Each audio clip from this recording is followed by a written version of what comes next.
ಕಾಂಗ್ರೆಸ್ ಅಧಿಕಾರಕ್ಕೆ ಬಂದಾಗ ಒಂದ್ಸರಿ ಇದೇ ರೀತಿ ಆಗುತ್ತೆ, ಎಲ್ಲೋ ಒಂದ್ ಕಡೆ ಅವರಿಗೆ ಪ್ರೋತ್ಸಾಹ ಮಾಡೋದು. ಬಿಜೆಪಿ ಅವರಿದ್ದಾಗ ಎಷ್ಟು ಮಟ್ಟಿಗೆ ಅವರಿದ್ದಾಗ ಬಾಂಬ್ ಬ್ಲಾಸ್ಟ್ಗಳಾಯಿತು, ಮಂಗಳೂರಿನಲ್ಲಾಯಿತು, ಶಿವಮೊಗ್ಗದಲ್ಲಾಯಿತು, ಬೆಂಗಳೂರಿನಲ್ಲಾಯಿತು, ಅನೇಕ ಕಡೆ ಅವರಿದ್ದಾಗಲೂ ಆಯಿತು. ಸಿಂದಗಿಯಲ್ಲಿ ಪಾಕಿಸ್ತಾನ ಧ್ವಜವನ್ನು ಯಾರು ಹಾರಿಸಿದ್ರು? ರಾಮ್ ಸೇನೆಯವರು. ಮಂಡ್ಯದಲ್ಲಿ ಪಾಕಿಸ್ತಾನ ಜಿಂದಾಬಾದ್ ಯಾರು ಕೂಗಿದ್ರು? ಬಿ ಜೆ ಪಿ ಕಾರ್ಯಕರ್ತರು. ಆಯಿತಾ? ಸೊ ಈ ಥರ ಎಲ್ಲ ನಡೆದಿದೆ. ಮತ್ತು ದೇಶದಲ್ಲಿ ಎಷ್ಟು ಇನ್ಸಿಡೆಂಟ್ ನಡೆದಿದೆ. ಪುಲ್ವಾಮಾ ಆಯಿತು, ಯಾರು ಪ್ರಧಾನಮಂತ್ರಿ ಆಗಿದ್ರು? ಈ ಪವಿತ್ರ ರಾತ್ರಿ ಎಚ್ಚರವಾಗಿದ್ದು ಸ್ವಲ್ಪ ಅರಿವನ್ನ ಕಾಪಾಡಿಕೊಂಡರೆ ಇದು ನಿಮ್ಮ ಜೀವನದಲ್ಲಿ ಮಹತ್ತರ ಒಳಿತನ್ನು ತರುತ್ತೆ. ಆದಿಯೋಗಿಯ ಅನುಗ್ರಹದಲ್ಲಿ ಶಕ್ತಿಯುತಗೊಳಿಸಿದ ರುದ್ರಾಕ್ಷವನ್ನು ಉಚಿತವಾಗಿ ಮನೆಗೆ ತಲುಪಿಸಲಾಗುವುದು. SMS ಮೂಲಕ ನೋಂದಣಿಗಾಗಿ 8300 ಮಿಸ್ ಕಾಲ್ ನೀಡಿ. ಇದು ನಿಮ್ಮೆಲ್ಲರಿಗೂ ಕೇವಲ ಜಾಗರಣೆಯ ರಾತ್ರಿಯಲ್ಲ, ಜಾಗೃತಿಯ ರಾತ್ರಿ ಆಗಬೇಕು.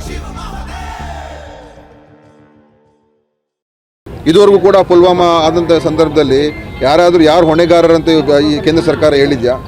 ಅಷ್ಟು ದೊಡ್ಡ ಸೆಕ್ಯೂರಿಟಿ ಲ್ಯಾಪ್ಸ್ ಆಯಿತು. ಸೊ ಇಂಥ ಘಟನೆಗಳಾದಾಗ ಇದನ್ನು ಸರ್ಕಾರ ಜವಾಬ್ದಾರಿಯಾಗಿ ನಡ್ಕೋಬೇಕು.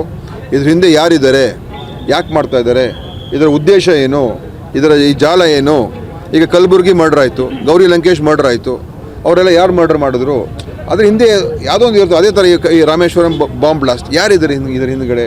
ಅವರೆಲ್ಲ ಒಂಥರ ಭಯ ಸೃಷ್ಟಿ ಮಾಡೋದಕ್ಕೆ ಉಗ್ರವಾದಿಗಳೇ, ಉಗ್ರ ಚಿಂತನೆ ಇರುವಂಥವ್ರು ಇಂಥವ್ರು ಮಾಡೋದು. ಕಲಬುರಗಿ ಇರ್ಬೋದು, ಗೌರಿ ಲಂಕೇಶ್ ಇರ್ಬೋದು, ಈ ಬಾಂಬ್ ಬ್ಲಾಸ್ಟ್ ಇರ್ಬೋದು, ಎಲ್ಲ ಉಗ್ರ ಚಿಂತನೆ ಇರ್ತಕ್ಕಂಥ ವ್ಯಕ್ತಿಗಳೇ ಇದು ಮಾಡೋದು. ಅಂಥವ್ರಿಗೆ ನಾವು ಮಟ್ಟ ಹಾಕಬೇಕು.